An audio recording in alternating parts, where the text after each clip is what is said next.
A aula de hoje é sobre três tipos de indústria, que basicamente é a indústria da celulose, do papel e das fibras têxteis. Esses três assuntos eles são abordados simultaneamente, por assim dizer, porque eles são muito correlatos.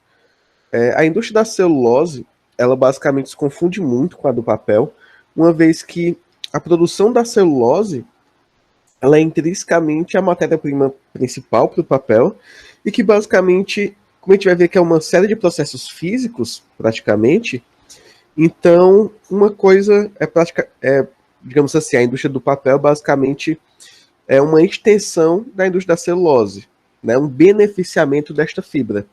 Já quando a gente fala da indústria têxtil, nós podemos ter também alguma aplicação dela, mas o processo de tratamento ele já é um pouco mais bem elaborado, mas ele segue ainda alguns padrões bem semelhantes à indústria do papel. Beleza? Então, hoje essa é a nossa aulinha. Tecnologia na fabricação de celulose, papel e fibras têxteis. Tá? Então, a primeira coisa que eu coloquei aqui foi a estrutura química da celulose, para a gente poder analisar o seu comportamento, né? E ver um pouco sobre sua importância. Quando você para poder ver aqui, analisar essa estrutura química, a celulose, ela basicamente vai ser constituída por esses anéis purônicos, né? Tenho aqui um oxigênio dentro dele, e aqui eu tenho hidroxilas ligados a esse anel, né? Uma estrutura de basicamente um carboidrato, né? Mas não é aquele carboidrato sequenciado, né, e saturado. Um carboidrato cíclico. E que entre um anel e outro desses eu tenho um oxigênio. E vemos que a nossa unidade básica desse polímero, o nosso monômero, ele basicamente vai ser uma repetição, né, dessas duas unidades aqui. Tá? E isso daqui vai ligando-se um ao outro e assim por diante, de tal forma que você consegue ter uma cadeia de uma macromolécula, um polímero. Né? Então, da celulose, nós podemos ter muitos derivados. Basicamente, a celulose principal que a gente vai ter, para os fins de papel, por exemplo, ela vai ser celulose à base da madeira. Tá? Agora, por outro lado, a gente também vai ter os líquenes de algodão. E isso daqui vai abrir para a gente um pouco mais de opções ainda. Tá? Então, nós podemos fazer a extração deles para obter a celulose solúvel. E a partir do tratamento dessa celulose, nós podemos diversificar nossa gama de opções. Né? Por exemplo, por processo de esterificação, nós vamos criar os ésteres de celulose e a partir daí nós podemos obter alguns produtos como aglutinantes, a carboximetilcelulose, detergentes, colas, alguns fármacos. Já quando a gente faz a nitração da celulose, vamos obter a nitrocelulose, nós podemos ter produtos que vão ser explosivos, vernizes. Se nós fazemos a acetilação para obter a acetilcelulose, nós vamos ter filamentos de acetato, filtros de cigarro, modelagens de acetato, filmes de acetato. E quando a gente faz a xantação, né, da celulose, nós vamos ter a viscose, e a viscose nós vamos ter aí o rayon, os filamentos de rayon, cordéis, filme de celofone, alguns produtos de esponja, dentre outros. Já tem outros processos e aplicações que nós podemos fazer que aí vão de processos individuais, né? Que aí pode entrar uma engomagem, uma tintura, uma maçarocação e assim por diante. E quando a gente faz isso a partir dessa celulose solúvel, nós podemos ter os papéis laminados, papel para impressão, couro artificial, pergaminho, dentre outros. Né? Então, basicamente, tudo parte dessa celulose solúvel que nós podemos obter a partir de alguns processos de extração da madeira. Quando a gente para poder ver esses derivados, eu separei aqui três, só para poder falar um pouquinho de suas aplicações. Né? Nós temos a viscose, que é uma fibra artificial fabricada a partir da celulose, utilizada na indústria têxtil. Então, você já vê que quando eu falo da indústria de celulose, aliás, da extração da celulose, claro, atrelo ela diretamente a indústria do papel, né, como a gente viu, mas também nós já temos o viés têxtil, por isso que nós fazemos esse estudo simultâneo também. Nós temos o acetato de celulose, que são alguns intermediários químicos produzidos a partir da acetilação da celulose solúvel, e os éteres de celulose, que são caracterizados pela sua ampla variedade de especificações. Quando você olha aqui os acetatos e os ésteres de celulose, né, dentro dos ésteres, nós podemos ver que temos estruturas que vão dos detergentes aos fármacos, passando por alimentos, lama de perfuração, dentre outros. Quando a gente tem o acetato de celulose, basicamente nós vamos formar filmes, né? Filamentos de acetato, filmes de acetato. Isso daqui pode remeter tanto a estruturas esponjosas, né, como, por exemplo, no caso dos filtros de cigarro, mas também a filmes muito utilizados na conservação de materiais. Né? Os filmes de acetato de celulose também são utilizados como filtros, né? Aquele filtro que a gente usa no laboratório para poder fazer a filtragem dentro dos nossos funis de separação ou do funil, no funil de filtração. Aquele filtrozinho é baseado em acetato de celulose, é feito a partir dessa fibra. Tá? E dando um breve histórico, afinal, o papel ele não vai ter um histórico tão grande, porque o processo de fabricação, até hoje, basicamente, ele segue os mesmos padrões. O que vai mudar vai ser a questão de aditivo e tratamento que a gente faz nele. O clareamento, uma calandragem e assim por diante. Tá? Mas nos primórdios da história do papel, o ser humano ele registrava suas atividades gravando símbolos, desenhos e palavras em pedras ou em metal, né, como também era comum. E isso fez com que, ao contrário da tradição oral, a comunicação gráfica dos registros não se extinguisse com o tempo. Então a gente vê muito comum pinturas rupestres, por exemplo, né, gravação em paredes de cavernas e assim por diante. Mas o que aconteceu? Né? Lá no século II, nós temos registro do ano de 105 na China. Kai Lun, ele basicamente, a partir de algumas plantas maceradas e daquela pasta seca, ele criou o primeiro tipo de papel que a gente conhece. Né?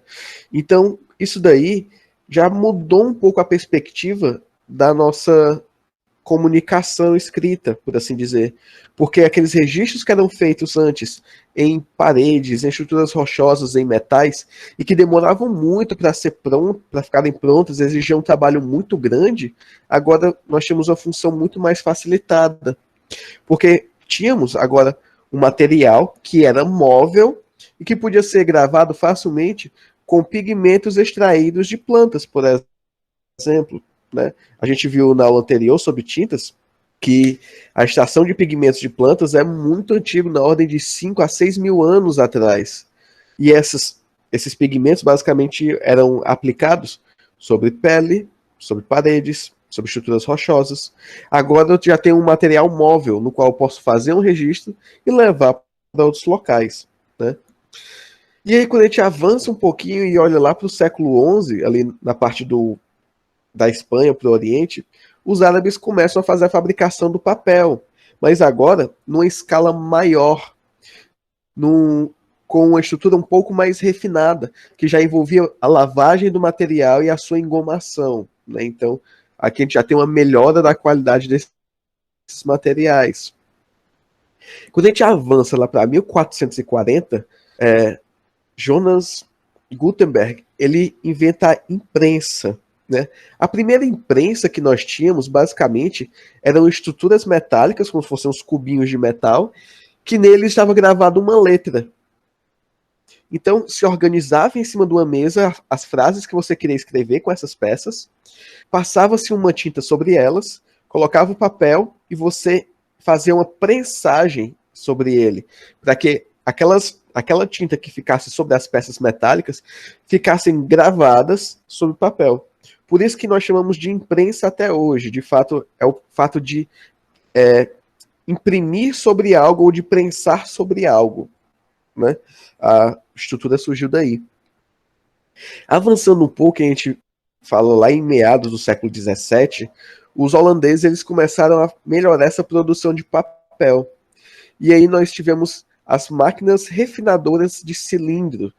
Eu vou coloquei aqui até a imagem para vocês da primeira máquina de papel, né? Mas basicamente essas máquinas refinadoras de cilindro, elas serviam para poder melhorar as características tanto táteis como mecânicas do próprio papel.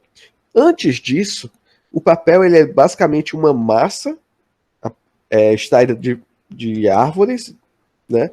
E colocado numa forma e esperava se secar. Então aquelas fibras se entrelaçavam e permaneciam ali entrelaçadas após seco.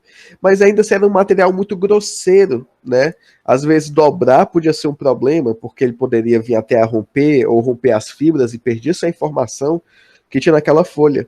Então agora com esse tipo de máquina, você já podia pegar aquela massa e passar por cilindros com a finalidade de deixar ele na grossura que você deseja, né? Quanto mais fino, quanto mais refinado aquele papel, menos ele tem essa característica bruta de que, por exemplo, se eu dobro, ele pode rachar e se quebrar ou perder as informações que contém ali nele, né?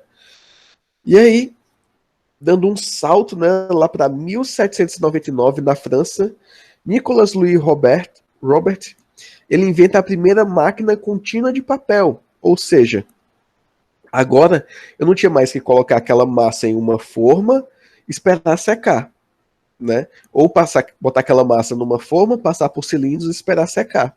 Não. Agora tem um processo contínuo, onde eu posso preparar a minha massa, colocar ele na máquina, a máquina já vai continuamente fazendo essas folhas que são secadas ao longo do tempo. Se você parar para poder ver em 1799, nós já tínhamos vários estudos voltados à aplicação de vapores na indústria, né? Uma das revoluções industriais que nós tivemos, justamente máquinas a vapor. Então aqui, quando o papel era produzido e passava pelos cilindros, por outro lado, nós já tínhamos vapor que vinha com a finalidade de aquecer e facilitar a secagem desse papel. Um pouco tempo depois, você já veio 10 anos depois, no Rio de Janeiro, nós já trazemos a fabricação de papel para o Brasil, porque nós, principalmente na região do Centro-Oeste e do Sudeste, nós temos assim uma imensidão de plantações de árvores que podem dar origem ao papel, como o pinho, como o pinheiro, né?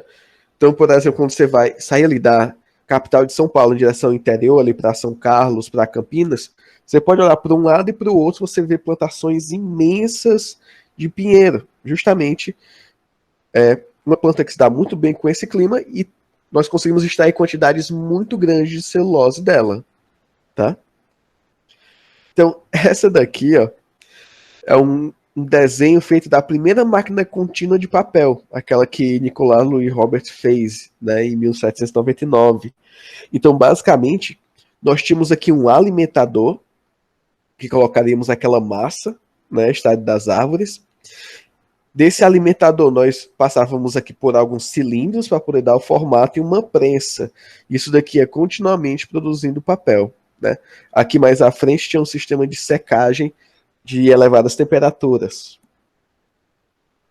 Já esse daqui foi um sistema que foi criado em 1803 pelos irmãos Fordriner, que eles adquiriram a patente do Louis Robert, mas aperfeiçoaram essa máquina. Então que você pode ver que eu já tenho um sistema bem maior. Olha só. Aqui eu tenho um alimentador, né, que vai colocar esse material, essa massa nas esteiras. Essa esteira vai fazer uma pré-prensagem dele, dando o formato e fazendo lâminas, que vai passar aqui pelos niveladores e depois vai passar por esses cilindros, de tal forma que aqui eu consigo determinar a espessura do meu material, de tal forma que eu consigo deixar ele também mais uniforme. Dessa forma, ele sendo mais útil nos meus processos de escrita, de embalagem, dentre outros. Então você vê que essa indústria, ela é considerada recente, né? Se você olha em 1803, nós tivemos muitos desenvolvimentos, claro, mas o processo em si continua, a grosso modo, o mesmo.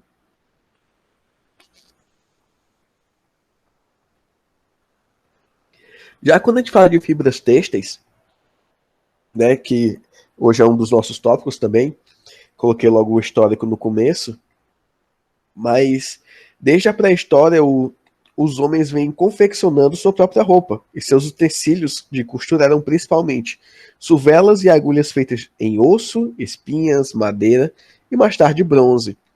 Então, quando você analisa a situação para o lado da África, para o lado aqui dos trópicos, nós não tínhamos tanta necessidade assim da proteção corpórea, né?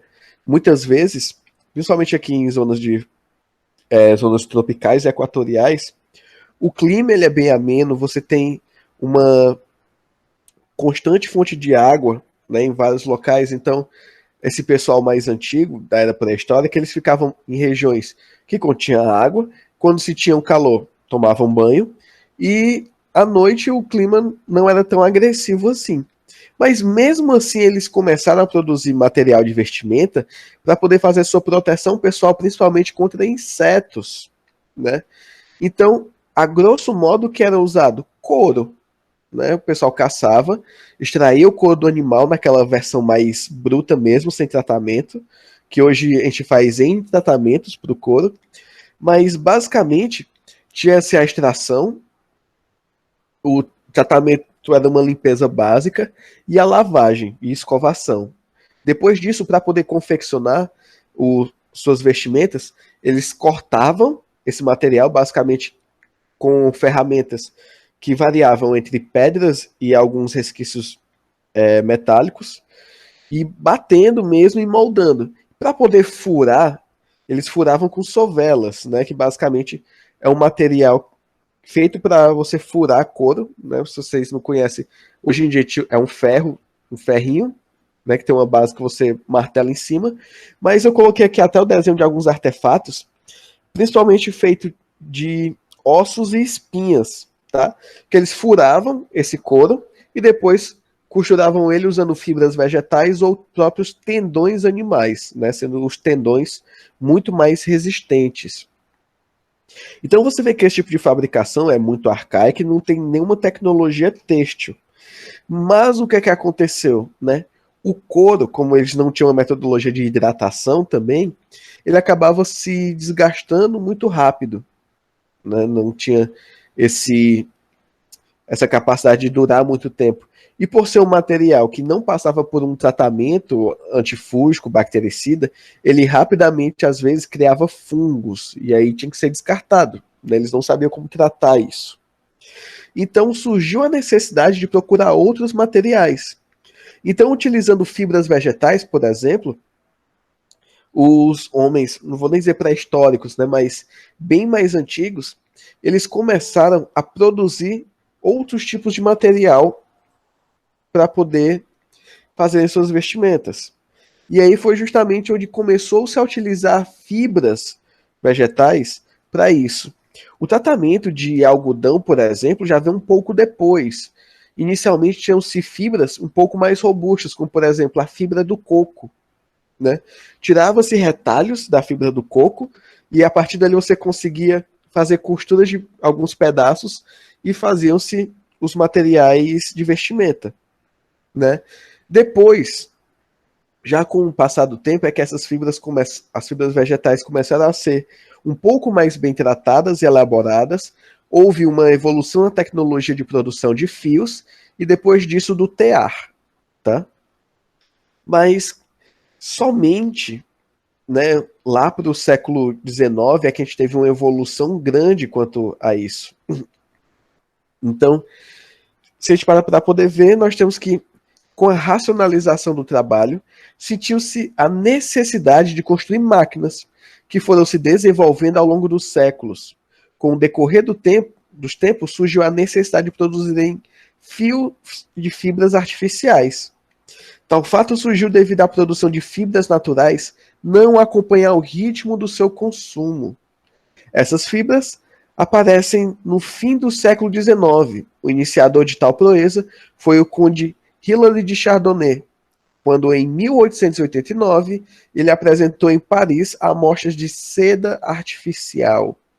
Então você vê, ó, até 1889, basicamente nós tínhamos a produção de vestimenta a partir de fibras naturais, né? Claro, evoluiu muito a tecnologia nesse tempo, mas o processo ainda assim muito manual, porque nós tínhamos o tratamento da fibra natural, e aí essas fibras passaram por N processos.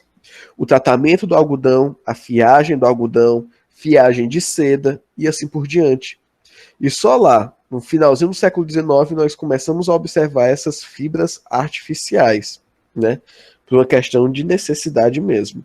Hoje, se nós não tivéssemos esse tipo de estudo, se a gente não tivesse desenvolvido ainda esse material, pode ter certeza que a nossa criação de ovelhas ia ser muito maior para poder extrairmos a lã, tal como a nossa plantação de algodão também seria infinitamente maior, né? Para justamente termos condição de suprir essa necessidade de vestimenta que nós temos hoje. Então, ó, quando a gente para ver o histórico dessas fibras naturais, já é conhecido de 5.000 anos antes de Cristo o linho, né? Um tipo de tecido que era bastante utilizado no enterro dos faraós, um tecido mais nobre. Já a fiagem do algodão, ele foi retratado há 3.000 anos antes de Cristo, né? Ellen White, né, inventor do descaroçador em 1793, revolucionou o processo do algodão. Veja que as fibras de algodão já são utilizadas na vestimenta há 3.000 anos antes de Cristo, mas demorou mais do que 4.000 anos para desenvolver, por exemplo, o descaroçador. Antes disso, o processo era todo manual, né? Então, você pode ver que a nível industrial, ela é bem recente. A nível manufaturado, isso aí leva muito longe, né? E a lã, né, basicamente essa fibra natural de origem animal, também tem registros de 3.000 anos antes de Cristo, né? Muito utilizado pelo pessoal da Idade da Pedra, mas também já foi bastante utilizado em regiões principalmente de frio, né, por ser um tecido mais grosso. Então, se você para poder ver as culturas antigas do norte da Europa, de regiões aqui mais ao sul, né, como ali finalzinho do Chile, algumas regiões da Argentina, você tem muito registro do uso de lã, também na parte de vestimentas.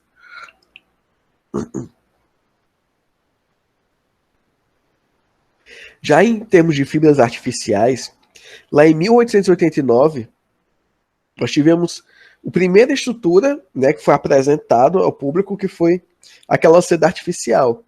Mas aí isso foi o primeiro passo, né, para a gente começar a estudar e fazer um desenvolvimento industrial mais robusto. Então, em 1910, nós tivemos o desenvolvimento do chamado rayon, tá? Hoje é uma fibra muito utilizada para ataduras, principalmente de compressão, tá? Um material de boa elasticidade e resistência, e ele consegue passar por um tratamento térmico bastante elevado para ter sua esterilização, tá? Já em 1924 nós temos as fibras de acetato, né, que foi o primeiro processo industrial patenteado, foi na Inglaterra pelos químicos Charles Cross e Edward Bevin. Já se a gente for passando aí, né, dos principais, claro, tiveram outras fibras artificiais aí no meio do caminho, né, mas peguei aqui algumas das principais. Em 1939 nós temos o nylon, que é a segunda fibra sintética mais utilizada no mundo, né? Coloquei nos Estados Unidos porque é uma referência, mas ele só está atrás do poliéster. Quando a gente faz essa afirmação aqui, você já pode ver, olha, fibra de nylon só perde para o poliéster, então onde é que elas são aplicadas, né? Basicamente roupa comum, cotidiano, que é o marco máximo do comércio de fibras têxteis, né? Mas é que você pode ver também que ele tem outras aplicações, quanto a fios encerados, quanto a cordames, quanto a paracordes, material de segurança, dentre outros. Mas a indústria de produção de roupas comuns é o ápice da nossa indústria têxtil, tá? Nós temos aqui fibras acrílicas também, lá para 1950. Ela foi desenvolvida em 1944 nos laboratórios da DuPont, de Nemours e Company. Se você for parar para ver aqui, também época da Segunda Guerra Mundial, que foi um período no qual nossa tecnologia se desenvolveu muito mesmo, né? E mais um dos produtos de guerra. Afinal, tinha-se a necessidade de você vestir soldados com material barato, resistente e que pudesse te dar alguma característica de vantagem. No caso, as fibras acrílicas, elas já têm uma característica natural anti-chama, que é reforçada por aditivos anti-chama, que a gente vai ver um pouco mais à frente, né? Então, em épocas de guerra, isso pode ser substancialmente muito bom, tá?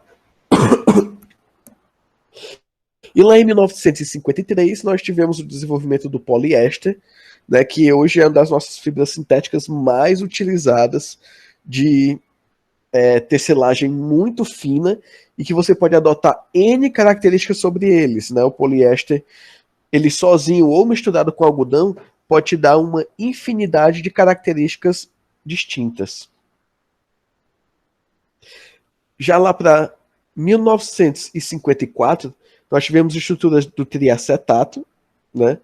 Que a gente pode dizer que em 1901 os químicos alemães Essigron e Becker criaram essa fibra em Farbenfabriken e formalmente Freyerbeide e Company, né? Então, você pode ver que já existindo há muito tempo, mas formalizado apenas bem depois. E isso é comum com o desenvolvimento de alguns produtos que nós vamos ver, porque afinal, o seu desenvolvimento muitas vezes ele é diferente da sua produção, que é aquela diferença entre a larga escala, né, a escala industrial, e a escala piloto. Em 1959 surgiu o Spandex, que ele veio a revolucionar um pouco a parte da indústria têxtil, porque ele já tinha características de adição de elastômero nele. Então é uma fibra sintética capaz de esticar de 500 a 700% e recuperar sua memória como a borracha. Então aqui você já tem um novo material têxtil que te dá uma aplicabilidade muito diversa, né? Se você for parar para ver, não só em termos de roupa e roupa de vestimenta, né? Como por exemplo cintura de calça, hoje é bem comum isso aqui, mas no próprio material bélico, né? Porque nós temos aqui já em 1959 aquela preocupação de eu tenho que carregar esses materiais, eu tenho que levar ferramentas e estar com ela de pronto uso. Então isso daqui mudou muito essa parte da produção de vestimentas, né, com o Spandex. Em 1961, nós tivemos as poliolefinas e o polipropileno, né, fibra de polipropileno no caso, que foi a primeira fibra a ganhar o prêmio Nobel, tá? Que o pessoal pegava, olha, como é que você vai tornar um gás em algo sólido e palpável? Então, aqui nós tivemos o estudo bem acentuado da polimerização do polipropileno, tá? O que garantiu um prêmio Nobel também. E já mais recente, né, em 1993, nós tivemos o desenvolvimento do Lyocell, ou Lyocell, que era produzida com madeira de árvores plantadas especialmente para essa finalidade. Porque quando nós temos a questão das fibras têxteis, a gente já começa a ver que as fibras sintéticas, elas tomam muito mais espaço, né? As fibras naturais, elas dependem de uma matéria-prima que demora para poder crescer. Você, ao tosar uma ovelha para poder obter a lã, por exemplo, ela vai demorar novamente a crescer. Se você vai obter ela a partir do algodão, você tem que plantar, esperar crescer e depois fazer colheita. Já no caso do Lyocell, você tinha essas árvores plantadas justamente para essa finalidade, no qual você poderia fazer um plantio alternado e você conseguia obter tecido constantemente ao longo do ano, uma vez que essas árvores não são de grande sazonalidade. né? Então, você vê que nesse histórico das fibras têxteis, nós temos uma infinidade de opções, mas de toda forma, quando a gente fala de fibras artificiais, ela ainda é uma indústria muito, muito recente. E aqui eu coloquei as etapas industriais básicas no processamento do papel, né? Eu vou começar falando do papel e depois vou falar das fibras têxteis. A estrutura de extração da celulose, ela também está intrínseca nessa indústria do papel, tá? Tanto é que esse primeiro momento que eu vou falar, ó, se você olha para cá, matéria-prima, desfibrador, refinador. Aqui no refinador eu já tirei minha celulose, que é o processo inicial. Se eu continuar meu processo, é que eu vou ter branqueamento, adição de cargas, né, que o branqueamento por celulose de sulfato é o mais comum de todos. Aí, seção de prensa, secagem, calandragem, super calandragem, que é justamente na calandragem nós vamos obter os rolos grosseiros, né? E aqui eu vou passar ele por mais cilindros para ter a super calandragem, deixar ele em finura adequada. Produção dos rolos e embalagem. Você vê que a produção do papel basicamente é um processo mecânico. A gente vai comentar melhor sobre cada um deles, mas olha só. A matéria-prima que nós temos é madeira. Desfibrar é um processo mecânico, pode envolver a etapa química, né, que a gente vai ver que é a adição de base aqui de hidróxido para poder tirar alguns carboidratos. Mas é uma trituração, no qual nós vamos fazer um entumecimento e tirar as fibras. E refinar vai ser basicamente cozinhar essa massa aqui com elevada pressão. Pronto, aqui já tirei minha celulose. Se eu já tenho essa minha massa, se eu já tenho a fibra de celulose retirada, eu posso dar alguns aditivos, fazer alguns tratamentos para poder melhorar seus aspectos e dar propriedades desejadas ao meu material que eu quero produzir. Se eu quero produzir fibras têxteis, por exemplo, eu posso, a partir dessa celulose, já fazer sistemas de fiação dela, né? Sistemas de, como é o nomezinho que a gente viu das outras aulas? Extrução. Já do outro lado, se eu quiser obter o papel, aí não. Aí eu preciso fazer o branqueamento, normalmente por adição de sulfatos. Posso colocar cargas nessa massa, tá? E aí eu vou começar a jogar essa massa em algumas seções de prensa, onde eu vou começar a dar o formato dele, né, dessas folhas. Passa por uma seção de secagem, afinal que eu tenho apenas uma massa moldada. Quando seco, as fibras de celulose já estão entrelaçadas no nível que elas estão conectadas de uma maneira que ela não se separa mais. Então, eu já posso passar ela por uma calandragem, que é a formação dos meus filmes. Depois a super calandragem para poder dar a grossura que eu quero. E aí, após a super calandragem, eu vou enrolar ou bobinar essas folhas de papel. Pronto. Você vê que o processo que pode haver químico é aqui no meu refinador e no meu branqueamento. Todo o resto é um processo mecânico, um processo físico, tá bom? Vou mostrar dessas etapas a vocês. A gente pode começar a falar de algumas características um pouco mais pertinentes a essa indústria do papel, tá? No caso, o primeiro deles é a chamada hidrólise da madeira, que é aquela primeira etapa, né? A minha matéria-prima chega na indústria, e até falar um pouquinho sobre ela, mas podem ser diversas. A principal que nós utilizamos é o pinheiro, né? Então a matéria-prima principal utilizada na produção da celulose é dividido entre coníferas, as chamadas softwood, ou madeiras macias, tá? Que no caso elas têm fibras longas e são células estreitas e alongadas, os traqueídeos, com tamanhos entre 2 a 5 milímetros de comprimento. E folhosas, que são as hardwoods, ou madeiras rígidas. Elas já possuem fibras curtas, que são os libriformes, com tamanho menor do que 1 milímetro de comprimento. Quando você olha o corte transversal delas, você vai ver que essas softwoods, essas madeiras macias, elas são caracterizadas por diferentes níveis fibrosos que a gente consegue reconhecer aqui, né? Você pode ver que tem essas linhas intrínsecas nela, que são justamente as nossas fibras que vão estar formando isso, esse desenho. Essas fibras, elas são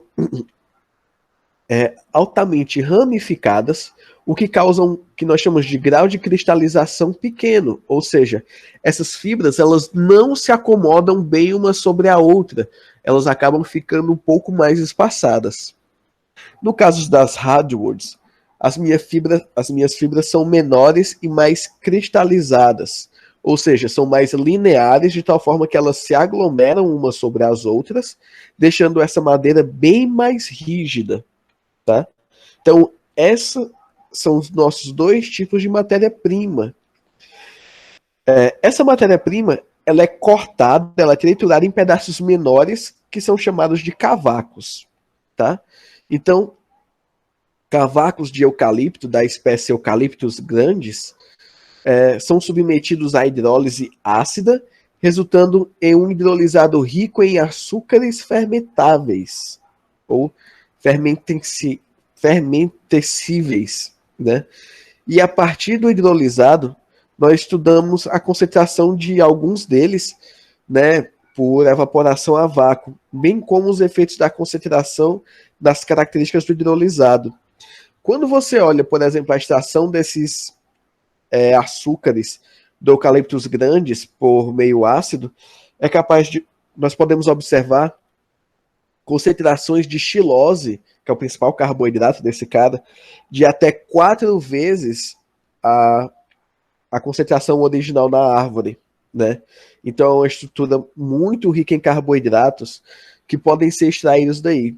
Esses carboidratos podem ir diretamente para a indústria alimentícia, por exemplo, né, para poder passarem por processamentos e virarem outras coisas, ou podem ser extraídos e polimerizados para poder dar origem a alguns resíduos têxteis ou do papel mesmo, né? Mas para a gente um dos principais que nós temos é a própria celulose. Eu coloquei aqui a imagem dos eucaliptos, né? Do Eucalyptus grandis, que eles realmente são árvores bem altas, né? De caule fino, pouco folhosas, e que se você for olhar aqui, ele tem essa madeira aqui mais maciça, né, bem estruturada, mas tem essa casca aqui de fácil retirada espontaneamente, né, ela já sai. E você pode processar tanto a casca como a própria madeira, né? Então é muito comum nós vermos esse tipo de árvore aqui sendo utilizadas principalmente para esse processo, para a produção do papel. Então, depois que nós já temos aquele processo da hidrólise da madeira, nós temos que o processo utilizado na fabricação da pasta celulósica branqueada é o processo sulfato ou Kraft, né, que em alemão quer dizer fibra forte. Como eu falei anteriormente, o processo de adição de sulfato na sua fibra de celulose é o processo mais comum que nós temos para poder fazer o branqueamento dessa fibra, tá? É interessante que nesse ciclo do sulfato de sódio, a gente consegue ter a recuperação de produtos químicos, que são chamados os fluidos brancos e negros, que ocorre principalmente quando a gente vai fazer o cozimento dessas fibras, tá? Eu coloquei um pontinho mais à frente sobre isso, mas nós vamos ver que na indústria do papel nós temos um ciclo excelente de material. Aquilo que é rejeitado de um lado automaticamente já cai no seu sistema do outro e já pode ser utilizado, por exemplo, para poder termos a obtenção de energia, né, a partir da sua queima, tá bom? Então eu coloquei essa imagem aí, que é justamente para vocês poderem ver a evolução do branqueamento, né, antes e depois do processo Kraft, do processo sulfato, tá? Então minha madeira, antes de passar pelo processo, minha madeira não, desculpa, a minha pasta celulósica, né, antes do processo, ok? Então eu adiciono meu sulfato de sódio, faço o processo de cozimento e extraio esse fluido negro dele, né, que é justamente utilizado nas caldeiras depois, e fico ao final com minha pasta celulósica branqueada.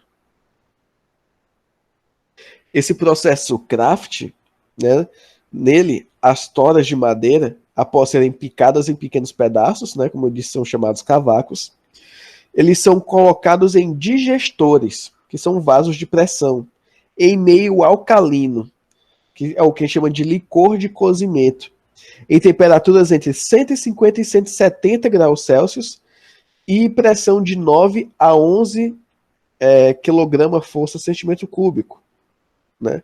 Durante um tempo determinado para a separação das fibras. Então, a madeira aqui já triturada, e aqui eu coloquei o sistema de funcionamento de um digestor, né, que basicamente é esse vaso de pressão. Então você alimenta ele por cima, se você for ver aqui ó, na imagem real dele, aqui por cima tem uma esteira que vai estar jogando o nosso material aqui dentro, da nossa matéria-prima. Então ele é constantemente alimentado. Vai ter o primeiro processo, que é chamado impregnação, onde eu vou ter que a adição dos meus aditivos, do meu sulfato também, sulfato de sódio. Ele vai para uma caldeira inferior, onde ocorre o cozimento, tá? Que é justamente essas condições que eu tenho, de 150 a 170 graus Celsius sob pressão. Depois a lavagem e a descarga, tá? Uma coisa bem interessante de se comentar é isso daqui, ó. O processo sulfato é o mais utilizado pelas indústrias produtoras de pasta celulósica branqueada, por ter um ciclo de recuperação do licor preto, que ele é obtido a partir do cozimento da madeira num vaso de pressão, que é o nosso digestor, com a obtenção de vapor para a produção de energia através da queima do licor preto concentrado, tá? E esse sistema viabiliza o custo operacional. Então, olha só, aqui já é um sistema simplificado de digestor, tá? Que esse digestor aberto, ele não facilita você fazer a aplicação de pressão, tá?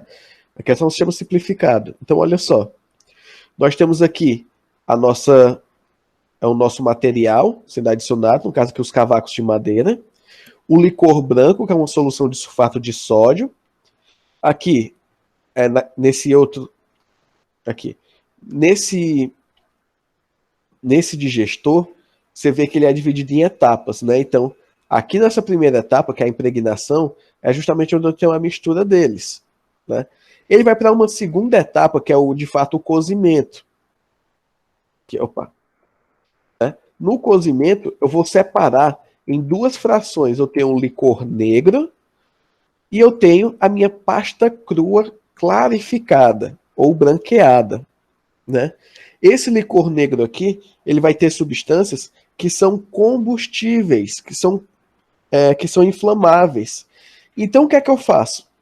Esse licor negro aqui, eu jogo ele numa seção que ele vai ser queimado e ele é que vai ser meu combustível para eu fazer o cozimento da minha matéria, né? Para ter o cozimento da minha madeira junto com o licor branco. E aí eu separo a minha pasta crua, né? Então, esse ciclo aqui de obtenção de energia, ele é muito importante no nosso custo operacional. Por isso que esses digestores, e o método sulfato, eles são os mais utilizados nesse branqueamento. O método, por exemplo, de engomagem direta do papel, ele já não é tão eficiente porque basicamente você está clarificando ele por uma adição, você não está retirando material dele. Então, o processo de clareamento por engomagem, por exemplo, ele sim é eficiente, porém, ele tem um custo operacional bem mais elevado, uma vez que ele não tem produtos secundários que te geram retorno. E aí a gente entra um pouquinho na manufatura do papel, né, que a gente já vinha comentando aqui, mas é interessante dizer que essa manufatura do papel, como nós vimos, é praticamente uma operação mecânica, né? E apesar dos aspectos físicos e químicos serem importantes, mas basicamente, como você viu, nós pegamos a madeira, trituramos, fazemos ali uma hidrólise dela e depois separamos a pasta e moldamos, né? E o princípio da fabricação do papel, basicamente, ele orbita na tendência que as fibras celulósicas têm de se unir e permanecerem unidas após secas. Então aqui eu coloquei algumas micrografias das fibras de celulose. Ó. Vocês podem ver que essas fibras, elas se entrelaçam, né? Ficam umas sobre as outras de forma organizada.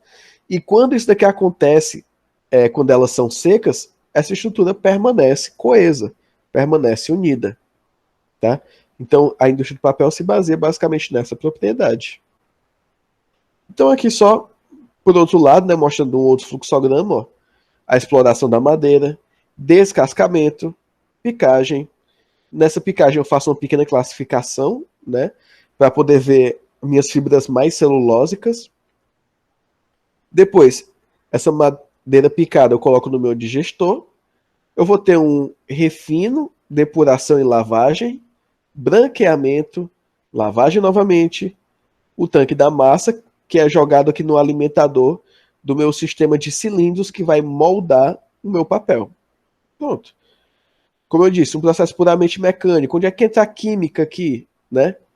Basicamente no nosso digestor e um pouquinho no branqueamento. Pronto. O resto é tudo mecânico. E é interessante comentar um pouquinho da reciclagem, porque, como eu disse, o processo de produção do papel é basicamente mecânico, né? Então nós podemos reciclar papel mecanicamente também. Então só coloquei aqui um esqueminha que basicamente, se você pensa, olha, se eu já tenho a matéria-prima, eu posso reproduzi-la. E é como a gente faz essa reciclagem. Se você for parar para ver, basicamente você coloca esse papel picado na água para ele entumecer, você vai triturar ele, né? Você pode colocar no micro-ondas, você pode botar na batedeira, o que seja. Você vai obter uma massa densa que você coloca numa forma, tá? Então, dessa forma você vai deixar secar. Se quiser prensar, você prensa para poder ele sair um pouquinho mais fino, né? Porque essa massa, quando você coloca no seu molde, ele vai sair bem grosseiro. Você pode prensar e depois você coloca para secar. Pronto, né? Por isso que é interessante a gente visar essa reciclagem, porque para poder ver, a reciclagem do papel é justamente você dizer que menos árvores serão cortadas por esse princípio, né? É você ter menos material em aterros sanitários e assim por diante. Então, reciclagem é um dos pontos um dos pontos bem bacanas que nós temos hoje. Inclusive, se vocês lembrarem, né, na UV a gente usa muito papel reciclado mesmo, o A4 normal, porque ele tem, além de tudo, incentivos fiscais, né? O governo deduz alguns impostos dele, o que torna ele um pouco mais barato, e a própria indústria do papel, às vezes não, muitas vezes, usa os próprios rejeitos da linha principal, né? Então, é algo que está sendo reaproveitado do produto secundário. Então, evita que eles tenham prejuízos. Por isso que essa questão da reutilização é bem bacana, principalmente quando a gente pensa em níveis de meio ambiente e econômicos também, tá? Quando a gente usa esse papel reciclado mais robusto, por assim dizer, mais artesanal, normalmente ele é utilizado para fazer algumas embalagens, papel de presente, essas coisas, né? Para você refazer esse papel, para você reciclar, para você escrever nele, como nós não temos um padrão de prensagem muito bom, então muitas vezes ele fica bem robusto, né? E aí fica meio ruimzinho de trabalhar. É legal fazer esse tipo de atividade aqui, principalmente quem tem criança, né? Ou trabalha com crianças. Porque aqui você consegue falar de reaproveitamento e processos mecânicos, ou seja, uma mini indústria ali para a galerinha. E aqui eu coloquei alguns maquinários, né, na indústria do papel, para vocês verem a nível industrial como a coisa é. Olha o tamanho dessa bobina aqui. Que isso daqui vai para as indústrias de tratamento, né, de refinamento, que eles vão pegar, por exemplo, essas folhas, podem adicionar algum aditivo, fazer cortes nos tamanhos adequados, né, dentre outros. Mas se você for olhar uma coisa que todas essas máquinas têm aqui em comum, são as sequências de cilindros, né? Tanto para poder puxar esse papel, puxar essa fibra e formar os filmes, como para poder fazer a rolagem deles, né? Para poder bobinar eles, tá bom? Olha que lindo, cara. Isso aqui é essa indústria da Volt. Enfim. E aí, a indústria do papel, você vê que ela é bem simples, né? Tratamento da madeira, extração da fibra celulósica, branqueamento e molde. Pronto. E aí agora a gente vai se ater mais, né? Vamos usar mais no nosso tempo, na indústria têxtil mesmo, tá? Quando a gente fala de indústria têxtil, eu vou estar falando aqui principalmente daquelas fibras que são utilizadas na produção de vestimentas. Mas lembrem que o vestimenta não é o único intuito, né, da indústria têxtil. Por exemplo, pegar só o que está aqui à minha volta. Se você olha aqui esse caderno, ele tem esse elásticozinho aqui, né? Isso aqui é um tecido contendo um elastano, um elastômero. Então ele tem capacidade de esticar. Não é para vestimenta, mas é aplicável. Se você for ver, por exemplo, uma rede, né, eu olhei para ali e lembrei, uma mochila, bolsa, isso daí não são elementos de vestimenta, mas todos eles são atrelados diretamente à indústria têxtil. Tá? Então a indústria têxtil ela vai um pouco mais além do que apenas a vestimenta. Estou falando isso porque é interessante a gente lembrar que nem todo tecido estritamente tem que ser fino, tem que ser delicado. Né? Alguns têm que ser de fato robusto. Por exemplo, eu olhei ali para minha mochila e lembrei de um tecido que até eu nem comentei aqui, mas é uma tecnologia utilizada em materiais que tem que ter alta resistência, que é o chamado hipstop. E você vai ter, por exemplo, fibra de nylon, a cordura, que é uma fibra já bem resistente, bem dura, mas dentro dele, intrínseco ao tecido, você tem costuras de fibra de nylon, que caso aquele material venha a ter algum corte, né, esse corte ele não se propaga, ele para na fibra de nylon, porque é um material muito duro, muito resistente. Né? Então, a gente tem a própria tecnologia dentro dos tecidos. Dentre outros, que a gente vai ver, por exemplo, o dry fit,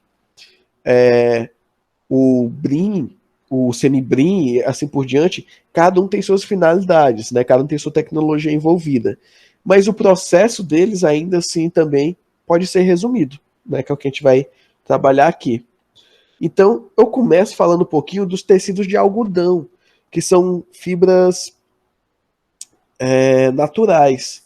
Claro, fibra natural nós também temos o linho, temos a seda, vamos ter a lã, mas esses caras basicamente vão ter aplicações diretas, né? Você faz a fiação dele, depois a tecelagem e pronto, já usa. O caso do algodão, ele tem uma tecnologia implícita de uma variedade muito maior de materiais, né? Então eu coloquei aqui a meia malha de algodão, o dry art, também me chamado dry fit hoje, fio pet, piquê, poliamida, brim, crepe, poliéster, né? Então, basicamente a partir, claro, isso aqui alguns deles são misturas, né? Mas a partir do algodão planta, o algodão vegetal, você consegue fazer a fiação dele, a extração das fibras, a fiação, né, que é a obtenção de fios, e a partir daí você ter a tecelagem, que é quando dos fios eu obtenho tecidos mesmo. Né, eu já faço o entrelaçamento deles com a finalidade de obter meu produto final. Então, a meia malha de algodão basicamente é o que nós chamamos de algodão têxtil mesmo, né? Que é um tecido leve, que pode ser caracterizado por uma estrutura mais simples da malha, se molda muito bem ao corpo e também proporciona bom caimento, maior durabilidade, né? Então, a aplicação desse cara aqui, ele é uma malha ideal para a fabricação de camisetas, pijamas, lençóis, enfim.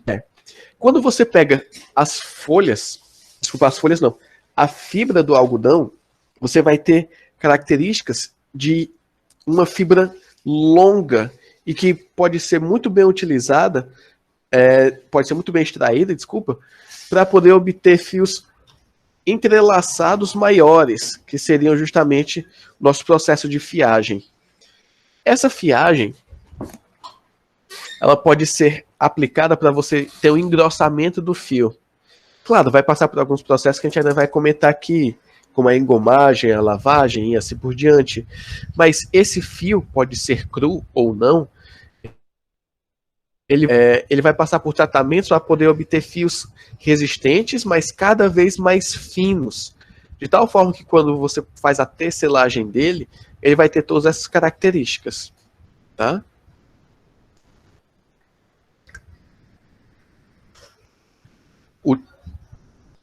Mas o dry art, ou dry fit, né, como assim é chamado, é um dos tecidos muito utilizados no mercado têxtil de confecções, né? É um tecido liso e leve, que é amplamente utilizado na confecção de vestimentas esportivas, como camisas, shorts e tal. O tecido ele absorve o suor e permite maior mobilidade de movimentos. Devido a isso, diversas modalidades esportivas utilizam ele, tá? Então, quando você vai ver o dry fit, tem um entrelaçamento um pouco maior, tá?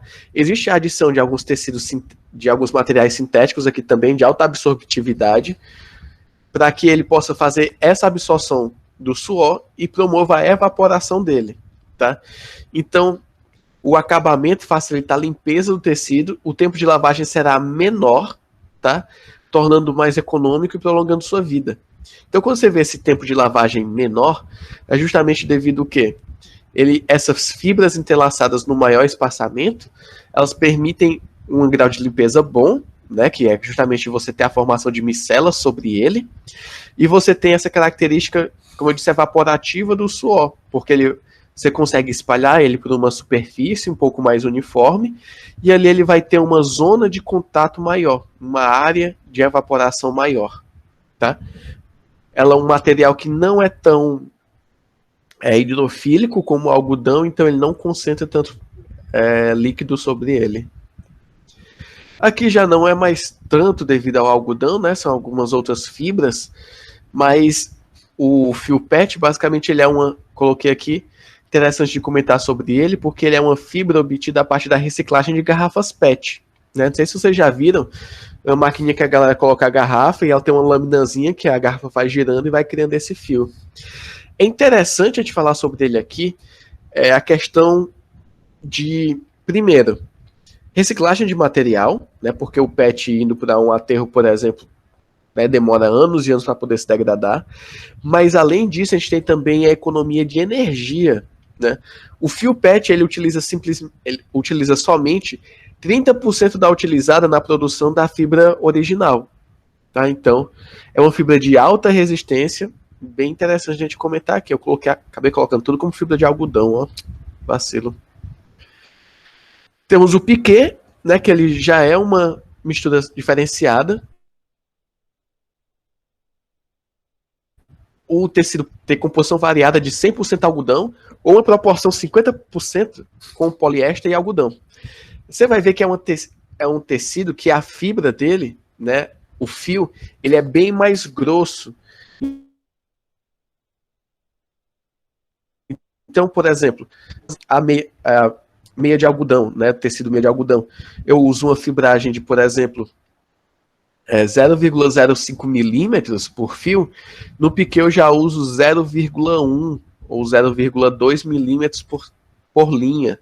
Então é um tecido que, consequentemente, tem um maior peso e uma maior rigidez. Né? E a estrutura da fibra é, no caso, estruturada na forma de colmeia. Isso aqui é interessante falar, porque essa estruturação em colmeia ele vai dar para mim uma propriedade um pouco diferente do que quando eu tenho essa fiação feita na forma comum, que é a forma xadrez. Né? A forma xadrez me dá um alto grau de compactação. A forma hexagonal de fiação, que é essa daqui, na forma de colmeia, faz com que eu tenha essas maiores características de rigidez. Porque eu tenho aqui uma estrutura onde um fio onde os fios são organizados numa forma hexagonal. Então, não é que um fio passe pelo outro, mas 3 fios passam um pelo outro, o que vai me dar essa característica de maior rigidez e maior peso no entrelaçado deles, na tecelagem deles. Tá bom? Coloquei aqui também um pouquinho de poliamida, que a poliamida, ela às vezes é misturada com o algodão, né, e vai nos dar algumas características, mas a poliamida ela foi a primeira fibra sintética criada pelo homem. Assim, a fibra em si, de aplicação têxtil, aí já não foi a primeira, tá? Mas ela tem como algumas características a alta resistência, fácil lavagem, resiste ao amarrotamento, tem uma baixa absorção de umidade, né? Toque agradável, secagem rápida. A vantagem da utilização da poliamida em relação ao poliéster é o toque mais refinado e a questão de melhor transpiração, né? O poliéster, muitas vezes, ele por mais que tenha um toque mais hidrofóbico, mas ele acaba retendo água, ele não permite essa evaporação. Já a poliamida permite mais. O brim leve também, normalmente é uma mistura de algodão, né? Coloquei ali embaixo, ó, 67% algodão, 33% poliéster. Então, já é um material bem mais resistente, pesado também. Ele é muito indicado na confecção de uniformes e diversas profissões, né? Mas aqui o interessante é porque você pode colocar alguns aditivos sobre ele. Então, quando você tem uniformes mais voltados à parte de segurança do trabalho, por exemplo, é muito comum você ver aditivos anti-estática, anti-chama, até uns que eu vi que é bem interessante, que é o anti-perfuração, né? Você consegue colocar aditivos sobre o brim leve como camadas de Kevlar. Kevlar basicamente é tecido também, né? Mas com uma fibra bem resistente. É o mesmo, o Kevlar é o mesmo material que é utilizado em coletes à prova de bala, para você ter uma ideia, né? Mas ele é uma fibra têxtil, que quando você aplica uma pressão sobre ele muito rápido, essas fibras elas se entrelaçam, fechando e evitando que aquele material trespasse por ela, né? Então, o brim leve ele tem até adição de Kevlar quando ele tem essa função protetora também de protetora de funções mecânicas.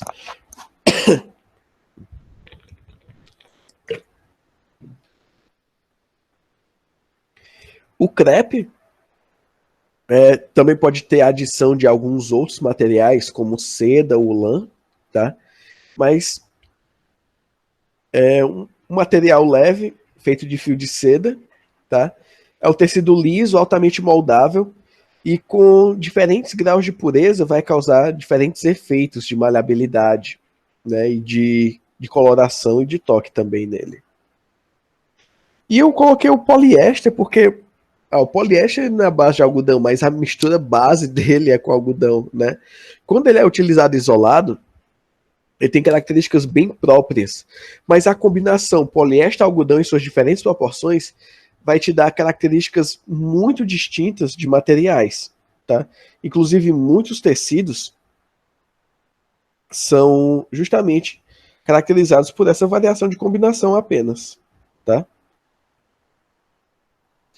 E o poliéster ele é uma fibra artificial, sintética, obtida de processos químicos derivados do petróleo. A gente falou isso aí lá na indústria de plásticos, né? O poliéster é caracterizado por ter uma ótima resistência, baixo encolhimento, secagem rápida, resistente ao amarrotamento e abrasão, baixa propagação de chamas. A principal vantagem quando comparado com as microfibras de poliamida é o custo. Sua desvantagem é o processo de tingimento, o qual requer mais calor e leva mais tempo para ter sua cor fixada. Isso daqui me lembrou até um detalhezinho bem interessante, que é quanto à aplicação de fibras sintéticas em laboratórios de química ou laboratórios de mecânica, né? Que se vocês forem parar para lembrar lá nas suas primeiras aulas, lá no Química Experimental 1, né, o básico do básico, uma das primeiras aulas que nós temos é de normas de segurança no laboratório, tá? Então, uma das coisas que é comentada ali é justamente o fato de que o jaleco da gente ele é para ser feito de algodão, né? Por que isso? Se você usar alguma fibra sintética, como o poliéster, por exemplo, pode acontecer de, ao cair uma substância que promova uma queimadura ou a manipular chamas, né, e aquilo dali vem a queimar o seu jaleco, aquela fibra, ela na verdade pode vir a derreter e grudar na sua pele. Então você vai ter a queimadura causada por aquele material e para poder tirar aquele material derretido, você já abre também uma ferida, né, tem que arrancar. E diga-se de passagem, não é um processo nada agradável, né? Se você for para qualquer sessão de queimados em hospital, Basicamente o que a galera faz é coloca você debaixo do chuveiro e com a esponja vai raspando ali para poder tirar tudo aquilo que tiver aderido. Tecido queimado, tecido morto, o próprio tecido da roupa, né? Então, as fibras de algodão, ao serem queimadas, por exemplo, elas não vão criar um intermediário que grude na pele. Ele carboniza mesmo e se solta na forma de fuligem, tá? Então não gruda na pele. Só comentando um detalhezinho, um texto que a gente comenta em segurança do laboratório, né? Coloquei aqui alguns processos de operações unitárias da indústria têxtil, tá? Então esse aqui é o nosso processo produtivo global, onde nós temos, de início, a obtenção das fibras têxteis. A obtenção da fibra ela vai depender da sua origem, né? Se for de origem natural, ótimo, você pega ali sua matéria-prima, trabalha ela para ter a fiagem, né? Que é justamente a obtenção de fios que nós vamos ter aqui para a fiação. Se for um algodão, se for lã, se for seda, você vai ter diferentes formas de obter o fio dele, né? Pode ser por uma hidrólise, pode ser por uma fiação mecânica e assim por diante. Quando você obter um fio, você vai fazer a preparação para a tecelagem, que a primeira parte é fazer o alongamento longitudinal dos fios, e depois, quando você faz o alongamento vertical dos fios entrelaçando, você tem a tecelagem. Quando você faz a tecelagem, você já tem o seu tecido completo, mas aí você vai fazer o beneficiamento e acabamento dele, colocando algumas coisas que você queira colocar, né? Porque aqui o beneficiamento pode ser um tingimento, pode ser um aditivo, pode ser um tratamento, tá? E aí depois você faz a lavanderia e confecção, que seria... Na lavanderia você pode atribuir aqui algumas características, como desgaste, como adição de tintura, adição de fixadores de tinta. E a confecção é o corte e costura mesmo, né? Então aqui já é o seu produto final. Então, visto isso aqui, a gente pode comentar um pouquinho sobre esse processo produtivo. Ó, na primeira parte eu tenho a fibra têxtil, né? Que eu caracterizo a fibra têxtil como todo elemento de origem química ou natural, desculpa, não é origem química, origem sintética, né? Perdoe. Origem sintética ou natural, constituído de macromoléculas lineares que apresente alta proporção entre seu comprimento e diâmetro, e cujas características de flexibilidade, suavidade e conforto ao uso tornem tal elemento apto a aplicações têxteis. Então aqui eu coloquei o do algodão, ó. O algodão bruto, a extração das fibras e tornar a fibra um fio, a fiagem, tá? Então, eu preciso dessas estruturas aqui. E note que, quando eu falo em fio, né, eu tenho essa alta proporção entre o comprimento e diâmetro, ou seja, eu preciso de fibras longas e finas, para que dessa forma eu consiga ter esse fio com características mais palpáveis, aplicação têxtil. Aqui, só um esquemograma para a gente poder ver. Essas fibras têxteis podem ser naturais ou não naturais, tá? Vamos lá. Quando é não natural, ela pode ser sintética ou artificial. São duas coisas distintas, tá? A fibra sintética é aquela que eu vou produzir minha fibra no próprio laboratório mesmo. Eu vou produzir ela desde a base, né? Quando ela é artificial, eu posso, aqui no caso, eu não vou produzir a minha fibra e fiato.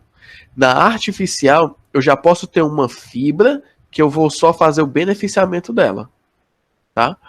Quando eu tenho fibra natural, eu posso ter iniciações distintas, né? Animal, eu posso ter uma secreção glandular, que é o caso da seda, né? Que o bicho da seda vai fazer o seu casulo, secretando ali aquele fio, ou por pelos, que no caso que é o caso da lã, tá? Quando eu tenho essas fibras têxteis naturais, elas podem ser também minerais, tá? Como o fio âmbar, e eu posso ter elas também vegetais. Quando é de origem vegetal, pode ser da semente, do caule, da folha, do fruto. Aí cada situação vai ser pertinente a uma extração dessas fibras, Tá? Então você vê que essa classificação pode ter uma expansão um pouco maior, uma abrangência maior ainda. Quanto às fibras naturais, né, coloquei aqui umas tabelinhas para a gente poder dar uma olhada nelas, mas de origem animal, lã e pelos finos, posso ter um angorá, cachemira, lã de coelho, lã de ovelha, morré, com pelos grossos, no caso de cabras, e com seda, né, as sedas cultivadas e sedas silvestres. Minerais, eu coloquei aqui o amianto, né, que é também o asbesto, que é chamado, que aí eu vou ter a crisotila e a crocitolita. O amianto, lembrando, né, por mais que ele seja uma fibra natural, ele não tem uma aplicação têxtil muito grande. A aplicação dele é maior dentro da indústria da construção civil. Nas fibras naturais vegetais, extraídas de caule, eu vou ter o canhamo, a juta, o linho, a malva, o rame, a partir das folhas, o caroá, o sisal, o tucum, a partir de folho, de frutos e sementes, algodão e coco. Ainda muitos outros que podem ser aplicados aqui, né? Quando a gente fala das não naturais, eu posso ter aqui já uma expansão ainda, tá? Então, por exemplo, não natural animal, coloquei a caseína. A caseína é uma proteína extraída do leite, que eu posso, a partir dela, fazer plásticos e expandir isso a tecidos, tá? Essas fibras não naturais de origem vegetal, coloquei aqui o alginato, né? Alginato de sódio muito comum para poder fazer estruturas suportadas em gel, e de celulose, tá? Quando eu tenho a celulose regenerada, eu tenho o cupro, o liocel e a viscose. E quando eu tenho os ésteres de celulose, ou seja, eu faço a esterificação da celulose, eu posso ter acetatos e triacetatos também, tá? Essas fibras não naturais de polímeros sintéticos, aí são vários, né? Acrílica, elastana, elastodieno, moda acrílica, poliamida, dentre outros. E outras fibras, né? Que já são as minhas fibras sintéticas. Fibra de carbono, fibra metálica, de vidro, lã da escória, lã de rocha, dentre outros. Que esses daqui, claro, podem ter aplicações têxteis, mas as suas aplicações não são unicamente voltadas à indústria têxtil, né? Se você for parar para ver, fibra de carbono, ela é muito utilizada para poder produzir materiais de elevada resistência mecânica, né? Como flechas para arcos, varas de pesca, a fibra de carbono é muito usada como reforçador de para-choque de carro também, né? A fibra de vidro tem estrutura bem parecida. A lã de vidro, por sua vez, ela não pode ser utilizada como estrutura têxtil, né? Se você chegar pelo menos assim 1,5 metro de uma lã de vidro, você já começa toda a se coçar, porque ela vai emitir aqueles fiozinhos ali bem finos que chegam na sua pele, coça, absurdos. Ela é utilizada basicamente como isolante térmico, então você vê que a aplicação têxtil passou foi longe, né? Então esses daqui são todos exemplos de fibras que nós podemos ter têxteis, que podem ter aplicação têxteis em sua maioria, mas outros nem tanto, tá? Então, falar um pouquinho desses processos que nós estamos comentando. Temos o processo de fiação, tá? Então, o processo de fiação pode ser descrito como uma etapa de obtenção do fio a partir da fibra têxtil, que é utilizado como matéria-prima. O fio pode ser definido como um agrupamento de fibras lineares ou filamentos que formam uma linha contínua com características têxteis. Entre as principais características têxteis pode ser incluído a boa resistência e alta flexibilidade. Eu coloquei essas imagens aqui para vocês poderem ver uma coisa. Isso aqui já é um tecido, já está entrelaçado, tá? Mas esse entrelaçado é feito de fios. E você pode ver nessa ampliação que cada fio desse que passa é feito por pequenas fibras, né? Olha esse fio aqui que eu estou colocando o cursor por cima. Ele é um fio que tem aqui várias fibras que constituem ele. Essas fibras são lineares.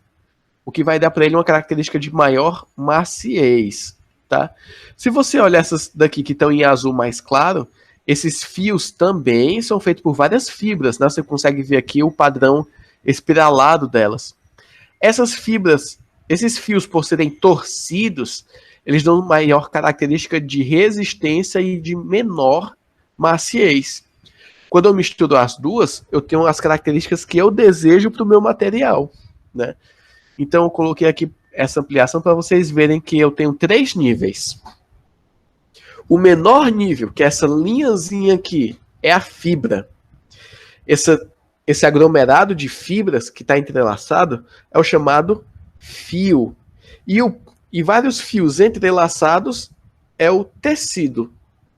Tá bom? São os 3 níveis que eu posso observar aqui nessa imagem. Beleza? Então, ó, no processo da fiação, eu tenho alguns processos aqui que eu posso ter, tá? Para poder obter diferentes características. Então, no preparo da fiação, eu tenho o chamado batedor, que é a abertura, onde eu vou estar abrindo as minhas fibras, separando elas. Depois eu posso ter as cardas, os passadores de primeira e de segunda passagem, que é para justamente ter a separação daquelas fibras, para que eu possa depois juntá-las e fazer os fios. Mas eu posso fazer os fios com diferentes características, como a gente viu antes. Esses fios podem ser lineares, podem ser espiralados, podem ser entrelaçados entre si, né? Então aí eu vou ter as minhas diferentes fiações. Tá? A fiação penteada, basicamente, é aquele que eu vou passar pente sobre minhas fibras para poder ter fibras lineares, né? E aí eu vou ter as minhas reunideiras, onde eu consigo separar ali quantidades específicas de fibra. Ah, eu quero que cada fio tenha 10 fibras, então a reunideira consegue já ir separando elas.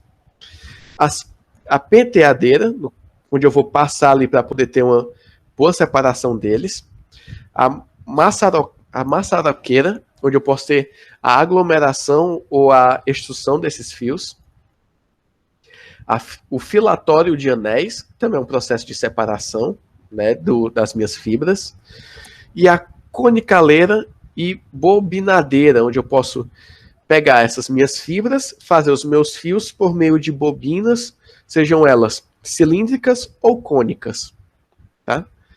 Na minha eu posso ter a fiação convencional, a chamada cardada, onde eu vou aplicar ali uma maçarocadeira, o filatório de anel, pode ser uma estrutura cônica ou uma bobina cilíndrica, e a retorcedeira, onde eu posso retorcer esse fio para poder mudar suas características. Ou eu posso ter a fiação não convencional, que é o chamado open-ending, né, que é o filatório rotor, onde eu vou ter um processo contínuo. Esse fio entra de um lado na minha bobina, essa bobina constantemente gira no sentido de puxar o fio, mas do outro lado também, ela vai ter o processo final. Esse fio entra na minha bobina, passa por todo o processo de fiagem e pelo outro lado sai o fio que vai ser acumulado e bobinado em outro processo. É justamente o meu sistema não convencional, um sistema de abertura e saída, tá? Aqui eu coloquei algumas máquinas e equipamentos da indústria têxtil, né? Para vocês verem um pouquinho que existem algumas semelhanças com o processo lá na produção dos papéis, né? Se você parar para poder olhar aí, excluindo apenas o abridor de fardos, todos os outros, a fiação, as cardas, passador, penteadeira, maçaroqueira, todos eles são baseados em fazer minha fibra passar por cilindros, não é verdade? Então, ao longo do tempo, basicamente o que mudou nesse processo é que eu aplicar esses processos cilíndricos ao meu material faz com que eu consiga ter melhores especificações sobre ele, faz com que eu consiga gerar propriedades mais específicas. Então, os tecidos chegam na indústria em fardos, né? Ou seja, em blocos que já passaram de fios que passaram pela tecelagem, mas são blocos crus, né? E aí o abridor de fardos vai ter justamente com o intuito de ser uma espécie de gancho, um processo mecânico. Você coloca aquele fardo ali cheio de tecido um sobre o outro. Esse gancho vem, pega apenas uma manta e puxa, né? Uma manta e puxa e vai jogando nas máquinas. A fiação é o processo justamente onde eu vou estar aglomerando minhas fibras para poder fazer os fios. A carda é um processo de tratamento do meu fio. Os passadores podem ser considerados também tratamento do fio, onde eu vou passar aqui por N bobinas, né, com a finalidade de separar eles e dar características específicas. A penteadeira, para poder estar alinhando minhas fibras, e a maçaroqueira, com a finalidade de estar já separando meus fios e entrelaçando eles. No processo da fiação, eu posso ter basicamente aqui 3 processos, tá? 3 tipos de preparação distintos. Mas, a grosso modo, você vai ver que separo minha fibra, coloco elas juntas, que é a paralelização, e depois eu posso fazer uma torção, posso fazer uma trançagem, posso fazer uma aglomeração deles, tá? Então, basicamente, o processo vai ser o mesmo, só que com algumas diferenças entre eles, tá? Então, tanto as fibras têxteis naturais, como as têxteis manufaturadas, elas passam por um processo de fiação semelhante, né? Sendo iniciado na etapa de preparação da fibra. Olha só, na minha preparação da fibra, eu coloquei aqui início, né? Entre a minha fibra têxtil, lembra, é a fibra grossa ainda, bruta, né? Essa fibra vai passar por um processo de separação, limpeza e mistura. Isso acontece no meu batedor, né? Então, essa manta da minha fibra limpa vai passar por uma estiragem e uma paralelização nas minhas cardas, tá? Isso daqui, essas mechas de fibra vão passar pela uma nova estiragem e torção no meu passador. Ou seja, eu peguei minha fibra, limpei, estiquei, coloquei uma do lado das outras e estirei novamente para poder fazer a torção. Essa torção pode ter diferentes métodos, né? Como eu disse, pode ser minha fibra esticada, pode ser minha fibra trançada, pode ser ela torcida, dentre outros. Por outro lado, se eu utilizo essa fiação penteada, ela já tem um processo um pouquinho diferente, né? Ó, eu vou ter a uniformização, a penteação, né? No caso, a uniformização na reunideira, a penteação na penteadeira. E quando eu jogo na maçaroqueira, eu tenho a estiragem mais o afinamento. Ou seja, eu vou esticar esse fio com a finalidade de deixar ele um pouco mais firme, né? Um pouco mais liso a minha estrutura. E depois eu faço a paralelização deles. Coloco eles lado a lado na conformação do meu interesse. Eu posso jogar ele no filatório para ter uma torção que eu queira, que eu deseje, né? Ou seja, a aglomeração deles. E depois na bobinadeira para poder enrolar esse fio. E aí eu vou colocar a embalagem, né? A expedição do fio pronto. E eu ainda tenho um outro método que pode ter, que seria a fiação cardana convencional, né? Onde eu pego aquele meu fio, que eu posso ter, e aí eu faço na maçaroqueira a estiragem e o afinamento deles. Faço a paralelização, né? E aí eu já faço a minha torção final e na minha bobina eu faço a transferência. Ó, qual é a diferença da minha fiação penteada? Que depois da minha... Antes da minha maçaroqueira, eu faço a penteagem dele, a penteação dele. Quando eu faço o processo de cardada, eu não faço a penteação, já jogo direto minha fibra na maçaroqueira, tá? Pulo etapas e mudo as características do material, né? Vai lembrar que cada processo desse que eu faço aqui vai me dar um fio diferente. Então, ó, se você for ver a preparação da fiação direta, que eu já separei os meus fios, tem uma característica. Se eu faço a fiação penteada, é outra. E se eu faço a minha fiação cardada, já é outra, tá? Coloquei aqui eles como 3 diferentes, para vocês poderem ver um pouquinho sobre isso.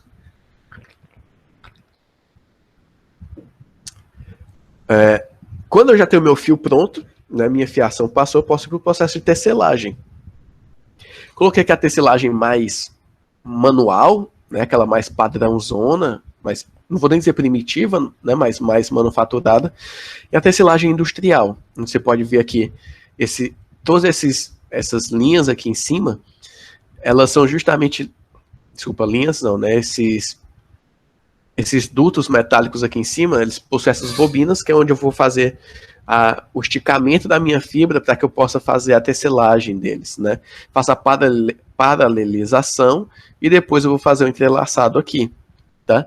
Então, quando você vê o processo mais manual, o que é que nós tínhamos, ó? Esticava-se os fios, né?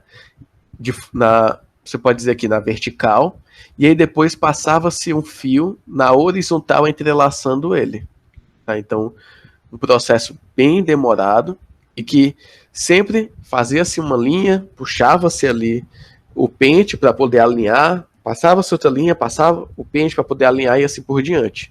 Ou seja, um processo demorado e um processo que às vezes você não tem uma compactação tão boa do tecido, né? Mas vamos lá.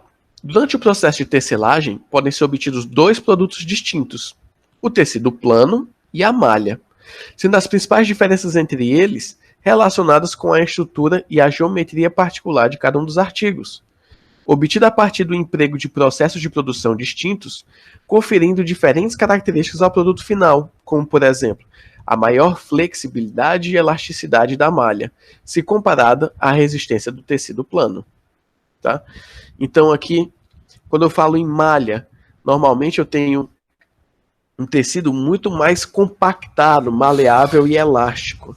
Quando eu falo do meu tecido plano, normalmente ele não vai ter tantas características assim, tá? Antes de começar a tecelagem, eu tenho a preparação da tecelagem, porque lembrando, a tecelagem é um processo de entrançamento final, tá? Antes disso, eu ainda tenho que preparar as minhas fibras para poder fazer isso. E para isso eu tenho que, antes de serem processados no tear, os fios passam por uma série de operações de preparação para a tecelagem, constituídas principalmente pelos processos de urdião e engomagem. Tá? A urdião consiste basicamente em construir um sistema de fios paralelos, rigorosamente individualizados, de mesmo comprimento e com a mesma tensão, posicionados no sentido longitudinal, na exata ordem que o tecido final exige, sendo esse sistema enrolado num eixo conhecido como rolo de urdume. Essa forma, o rolo de urdume pode ser posteriormente montado na parte posterior dos teares ou levado para o processo seguinte da preparação do conhecido como engomagem. Traduzindo, a urdião é esse processo aqui, ó. Tá vendo essas fibras todas alinhadas individualmente na longitude, no eixo longitudinal? Aquelas foram todas urdiúdas, né? Estão todas esticadas no mesmo tamanho, na mesma tensão. É isso daqui, tá? A engomagem, por sua vez, é um processo contínuo, sendo dividida em diversas seções, tá? Com a finalidade bem distinta entre si, mas com o único objetivo que ao final do processo é o de engomar o fio, ou seja, torná-lo mais resistente com a adição de goma e aquecimento. Aqui são uma máquina de engomagem contínua industrial, tá? Mas eu coloco aqui essas duas imagens, ó, o fio sem goma e o fio engomado. Se você for ver um exemplo de fio sem goma, você pode ver, por exemplo, o fio de sisal, tá? Sisal, para quem não lembra, é aquele fio que o pessoal faz muito artesanato, ele parece mais amadeirado, e ele tem uns fiozinhos que sempre ficam ali se soltando, ele não tem goma na sua estrutura, né? Fios engomados já são aqueles mais compactados, você vê que ele tem esse efeito frizz menor, né? Então, antes de fazer a tecelagem, eu faço a engomagem do meu fio para que ele torne-se mais compacto e firme, tá? Essa goma adicionada pode ser das mais diversas possíveis, como a goma guar, a goma xantana, tá? Então, no processo de tecelagem, tá? E na tecelagem em si, olha o que é que eu tenho. Eu pego o meu fio pronto e vou fazer a urdição deles, urdimento, que é justamente alinhar todos esses fios na longitude. Depois eu faço a engomagem dele, tá? Onde aqui entra a água, alguns produtos químicos e o vapor. E quando esse meu material está engomado, eu vou fazer agora a tecelagem dele. E quando eu faço a tecelagem plana, eu vou ter o meu tecido plano, né? Quando eu faço a tecelagem em malharia, eu vou obter as malhas, tá certo? Então, ó, da minha engomagem eu posso ter o meu fio rompido, emissão atmosférica, resíduo de lavagem. Na audição, alguns fios podem ser rompidos com a tensão. Isso aqui é tudo produto de saída que eu tenho, né? Então, a tecelagem, novamente, é um processo puramente mecânico, né? E a engomagem não é químico? Às vezes pode ser químico, dependendo do aditivo que você coloca. Mas a adição de goma aos fios também é um processo físico. Beleza? E aí, veja, nós começamos pela produção da fibra. Produzimos a fibra e fizemos os fios. A partir dos fios, nós fazemos os tecidos. Tá? E esse tecido eu posso fazer um beneficiamento dele. O beneficiamento vai ser, de maneira geral, pode-se dizer que o processo de beneficiamento têxtil visa a melhora das características físicas dos substratos têxteis, né? No caso, as fibras, os fios, tecidos planos, malhas, já a peça confeccionada em si, né? Tendo processos e etapas variadas para cada uma delas, uma vez que cada substrato requer uma preparação específica de acordo com a necessidade do seu aproveitamento. Então, esse beneficiamento, ele está em esse processo que nós vimos, como a engomagem, né? A engomagem é um beneficiamento do fio. Eu posso fazer beneficiamentos dos meus tecidos em malhas, ou da própria peça.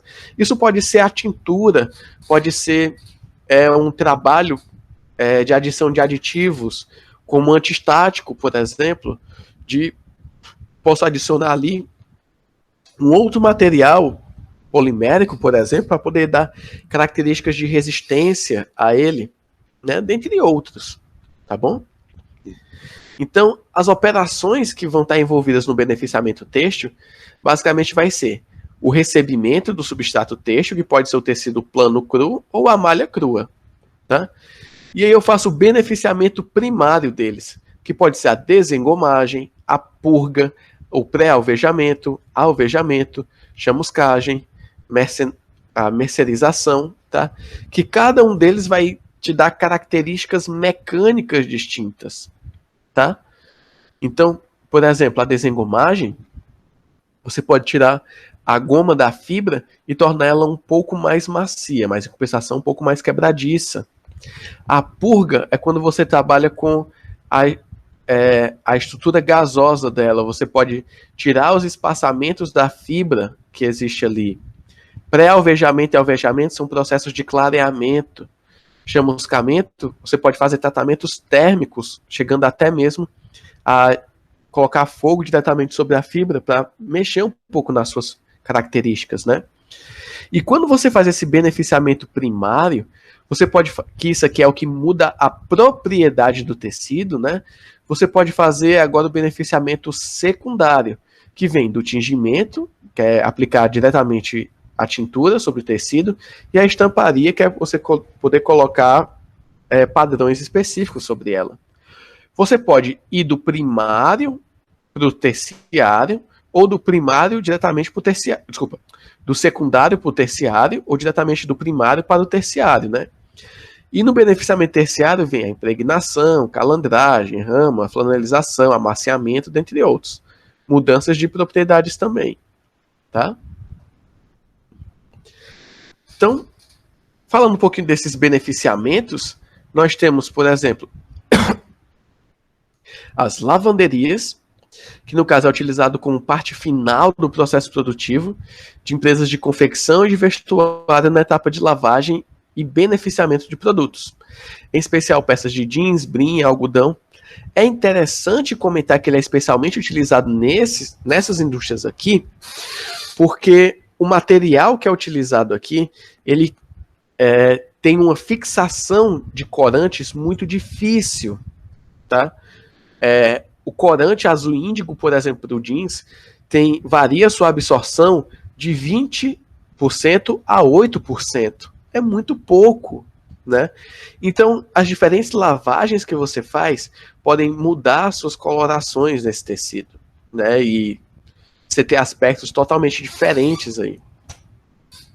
Essas lavagens industriais vêm atuando para possibilitar a melhoria da qualidade e gerar efeitos diferenciados nas peças confeccionadas, os quais não são possíveis de obter na produção do tecido plano. Tá? Que o tecido plano, normalmente você tem uma absorção maior desses corantes e aditivos, né? Então, a lavagem industrial não vai mudar tanto as características do tecido plano. Outro beneficiamento que nós podemos ter é o amaciamento, tá? Que eu coloquei mais voltado ao jeans, porque é onde é utilizado mais, mas claro, isso aqui se estende a outros padrões têxteis, tá? Então, o objetivo do amaciamento é dar ao jeans ou outro artigo têxtil maior maciez. O produto utilizado basicamente é água tratada e alguns amaciantes. Normalmente são soluções à base de condensado de aminas graxas, tá? E o processo ocorre a uma temperatura média de 40 graus, num tempo entre 5 e 10 minutos. É um processo simples e rápido, tá? Basicamente para poder aumentar essa maciez aqui do produto. Já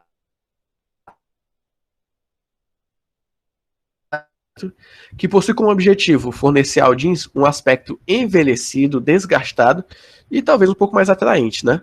Através da união de força de desgaste provocada por enzimas e ou pedras. O processo mecânico aqui também pode ser utilizado, né? Como produto da estonagem, nós temos água tratada, enzima celulase, tá? Que basicamente é um micro-organismo que ele reage junto com o algodão corroendo a superfície do jeans. Tá? Podemos ter também pedras sinásita, que são pedras de argila expandida utilizada no desgaste da superfície do jeans, ou pedra pome, né, que é uma pedra de origem vulcânica que age da mesma forma da pedra ciazanita, porém com um pouco mais de suavidade, né? Ela tem uma porosidade menor. Esse processo ocorre numa temperatura média de 60 graus Celsius. O tempo varia conforme o grau que você quer. Então, quando a gente fala agora do processo de confecção de peças de vestuário, no início nós temos o recebimento da matéria-prima, depois a separação e distribuição, costura, acabamentos finais e a conferência e expedição, né? Então aqui já é na parte da produção de vestuário mesmo. Aqui só coloquei alguns equipamentos para a gente poder ver, ó. A urdição, aqui vocês vão ver que aqui eu tenho essas grandes bobinas, que aqui embaixo elas vão começar a alinhar os fios, né? A gente vê a urdição basicamente é fazer o alinhamento para que eu possa fazer a tecelagem, né? Nesse caso aqui é a plana, que forma a malha plana e não que forma o tecido plano e não a malha, né? Então, depois da urdição, que é o alinhamento, eu vou fazer o entrelaçado entre eles. E aqui, processo de tingimento, as lavanderias e a confecção em si, né? Eu posso ter alguns agentes de acabamento distinto, tá? Basicamente, acabar um substrato, né? Ele significa proporcionar ao mesmo características mais nobres e funcionais de aparência, toque e uso. Esse enobrecimento ele é obtido através de meios físicos e ou químicos, sendo que os insumos empregados podem ser aplicados em banhos de esgotamento, forladagem, por pulverização e por intermédio de facas do lado direto ou avesso do tecido, né? Então, como seria isso aqui? Banho de esgotamento realmente é você colocar seus agentes no banho. A forladagem que eu coloquei até aqui, ó, é você passar esse tecido com os aditivos por cilindros, né? Quase uma prensagem também. Por pulverização, é você pulverizar os seus aditivos sobre o tecido, ou seja, jogar ele na forma de spray, por assim dizer. Por intermédio de facas do lado direito ou avesso do tecido. Essa passagem de facas é uma função de acabamento principalmente voltada ao desgaste e à desfibração, tá? Como agente de acabamento, eu posso dividir em agentes comuns e de alta qualidade, mas basicamente, os acabamentos comuns não apresentam boa solidez, restringem-se simplesmente a corrigir o aspecto, no caso, toque, corpo, peso, caimento, dentre outros, visando atrair o consumidor. Já o acabamento de alta qualidade visa melhorar permanentemente a qualidade de uso, aparência e de comportamento, tá? Ou seja, aqui eu viso, no acabamento de alta qualidade, eu viso o uso, no acabamento comum, eu viso basicamente comércio, né? A venda. Coloquei aqui alguns acabamentos finais químicos, só para a gente poder ter uma noção, né? Mas basicamente a aplicação de amaciante, que é o amaciamento, a obtenção de toque rangente, que é o acabamento cracante, aquele tecido que você pega e ele vai craqueando, né, rangendo. Eu tenho a matificação, que é a aplicação de agentes deslustradores, ou seja, para aumentar a opacidade dele. Eu posso ter a aplicação de encorpantes, que é o encorpamento. Posso ter carregamento, que é a aplicação de agentes de carga. Acabamento de melhoria de resistência, que é o Easy Care, né? Transparência, então, dentre outros. A impermeabilização, né, que é a hidrofugação, desculpa, dentre outros, tá? Você pode ver aqui que eu tenho vários acabamentos químicos que eu posso estar adicionando no meu material. E eu posso ter também acabamentos finais físicos, né? Que é o chamado pré-encolhimento, normalmente pelo uso de temperaturas, a prensagem permanente, a calandragem, a flanelagem, que é a felpagem, né? Uso de facas, a alinhagem, que é o lixamento, e a escovagem, que é o escovamento. Com isso aqui eu posso dar diferentes características, mas se você for ver a grosso modo, os acabamentos finais físicos, eles são mais voltados aos acabamentos comuns, né? Enquanto os acabamentos finais químicos são os acabamentos de alta qualidade. Coloquei aqui só esse detalhezinho interessante, específico, para falar sobre retardante de fogo, tá? Que é um dos principais aditivos que nós temos, principalmente dentro da química, né? Mas quando a gente fala de retardante de fogo, ele basicamente é um produto químico que, utilizado sozinho ou misturado com água, ajuda a reduzir ou eliminar a combustão de um determinado combustível. Eles provocam a modificação na flamabilidade de qualquer material combustível, modificando o processo de reação da combustão quando aplicado ao fogo. Os retardantes interrompem a combustão e, consequentemente, o alastamento do fogo. E esses retardantes de chama, eles são aditivos de carga que nós podemos colocar no nosso tecido. Muito utilizado em tecido de quem está constantemente exposto a esse tipo de risco, né? Como roupas de bombeiros, de eletricistas, dentre outros. Tá? Pessoal que trabalha no combate a incêndio em mata também, que não necessariamente é bombeiro, né? As brigadas, no caso. E falando de aspectos econômicos, né? Quando eu falo de aspectos econômicos, é difícil você falar, por exemplo, se você colocar indústria têxtil, vai vir só a parte de tecidos. Você coloca indústria de papel, vai vir um monte de coisa. Eu preferi colocar a indústria da celulose solúvel, como é assim chamado, porque aí vai entrar tecidos, papel, a própria fibra de celulose, dentre outros, tá? Então, aqui o feedstock, que é a matéria-prima, nós temos árvores e algodão, tá? E aí, desculpa, a nossa matéria base. Aí, essa matéria base pode virar matéria-prima, que no caso é a madeira e os línteres de algodão. Dessas duas, nós podemos extrair a celulose solúvel. A celulose viscose, ela é aproximadamente 90%, enquanto a celulose alto-alfa vai ser de aproximadamente 95% do alfa, né? Mas você vê que a maior quantidade que nós temos é a celulose alto-alfa, tá?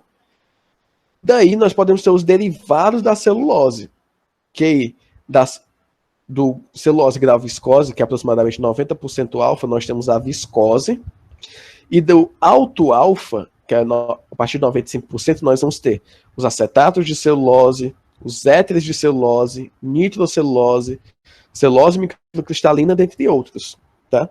E aí você pode fazer uma correlação com o mercado global agora. Olha o quanto nós temos aqui. De viscose, nós tivemos a produção de 4.310 quilotoneladas.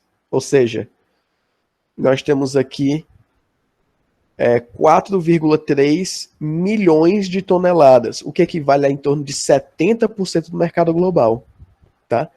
Os acetatos de celulose são responsáveis por 830 quilotoneladas, né, em torno de 14% do mercado global. Os éteres de celulose, 420 quilotoneladas, que equivale a 7%. Nitrocelulose, 3%, com 184 quilotoneladas. Celulose microcristalina, 56 quilotoneladas, em torno de 1%. E os outros, né, que aí vai uma infinidade de coisas.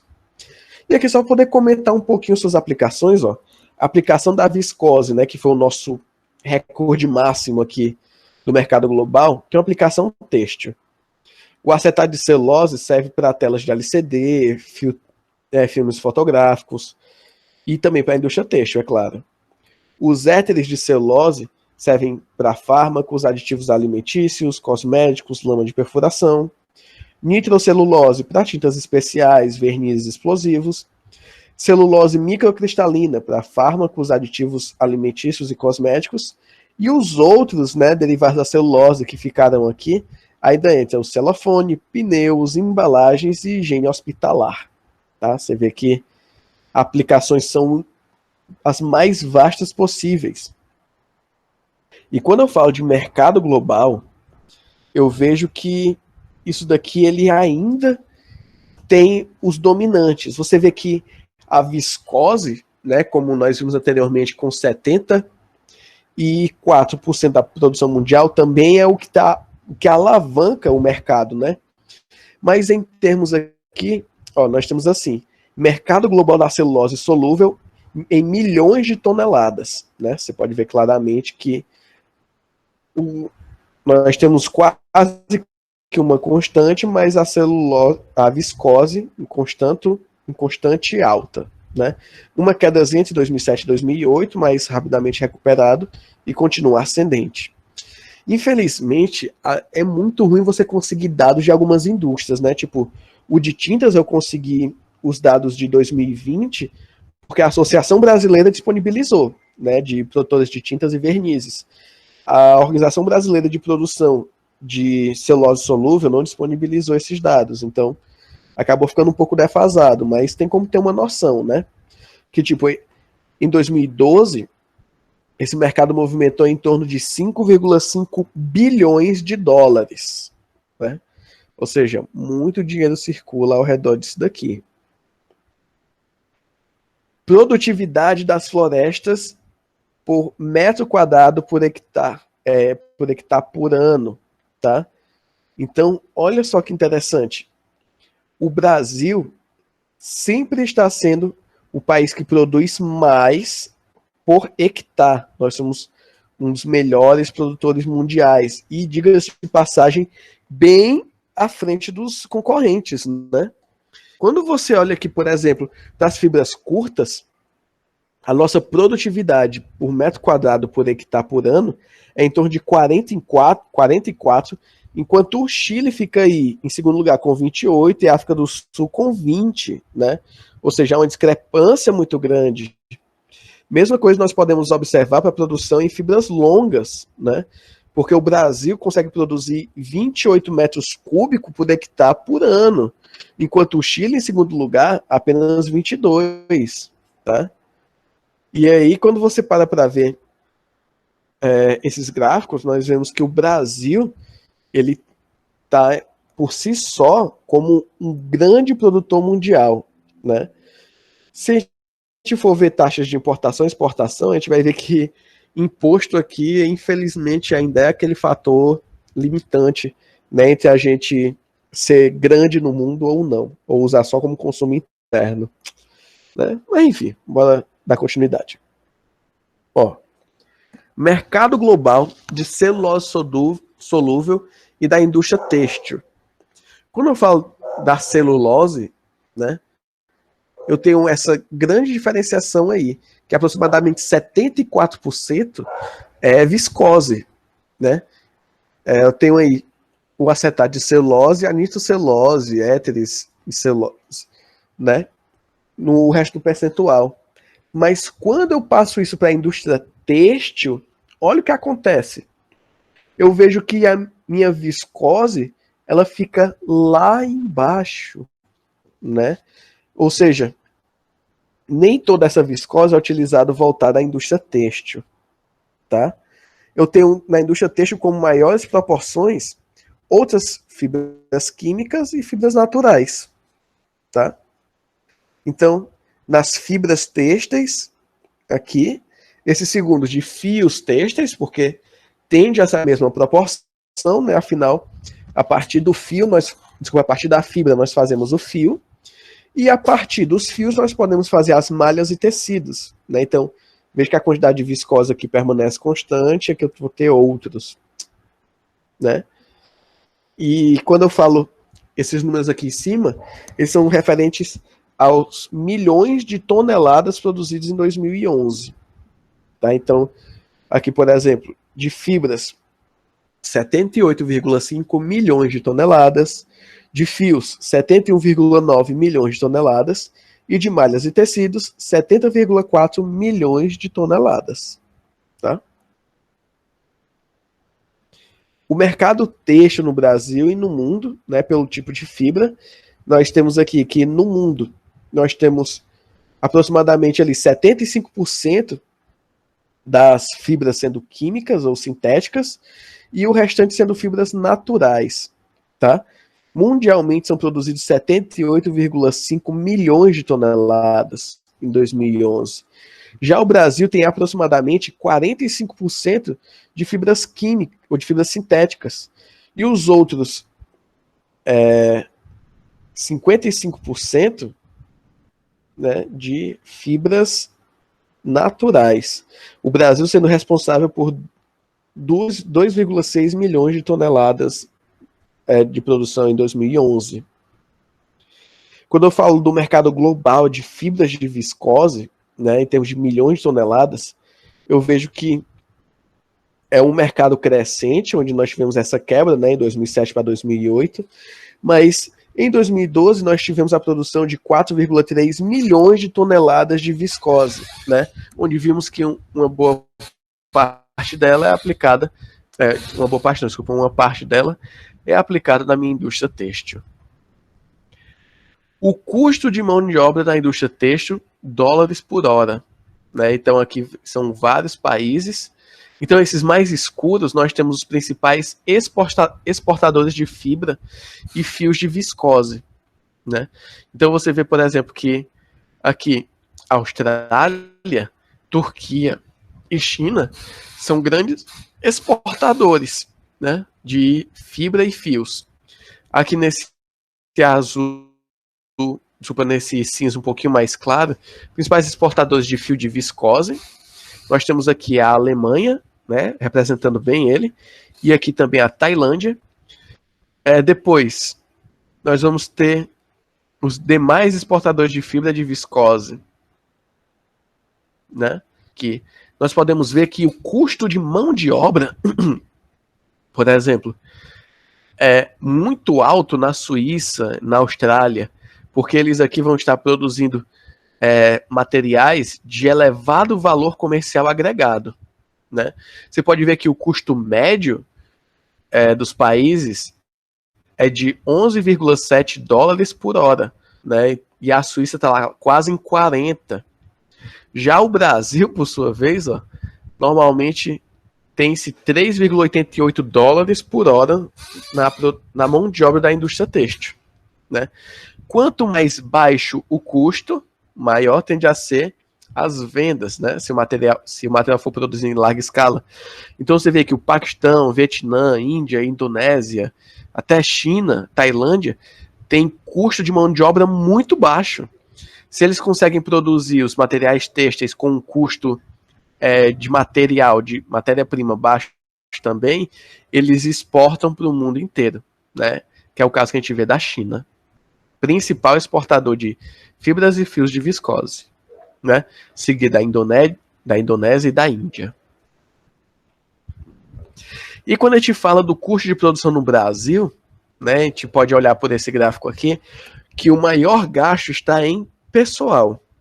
Claro, a gente precisa, é um trabalho que é muito mecanizado, claro, mas essas máquinas requerem constante processamento, constante manutenção, constante análise dos meus materiais, né? Então, o custo com o pessoal é muito grande, é em torno de mais do que um quarto. Mas aí eu tenho com madeira e fibras, que é a minha matéria-prima, em torno de 13,8%. Fretes está quase em 10%, né? A gente precisa transportar esse material. Energia elétrica e óleo em torno de 11,2%. Os aditivos, né, ou produtos químicos, 12,9%. Outros de manutenção, 12,9%. E a depreciação em 14%. Quando eu falo de depreciação, é justamente aquele material que às vezes não tem uma mão de obra, ou desculpa, não tem um acabamento muito bom e perde valor de mercado. E aquele material que entrou em contato com um agente químico e ficou com algum defeito. E aquele material que passou muito tempo em estoque e sofreu um processo de desbotagem ou outros, né? Então, quando a gente para poder analisar o custo da produção do papel no Brasil, nós temos isso daqui, né? Então, a gente pode ver onde podemos trabalhar para poder baixar os custos ou para poder otimizar os processos, quando a gente olha para gráficos como esse. Beleza? Então, acredito que esse aqui era o último. E era isso que nós tínhamos para hoje.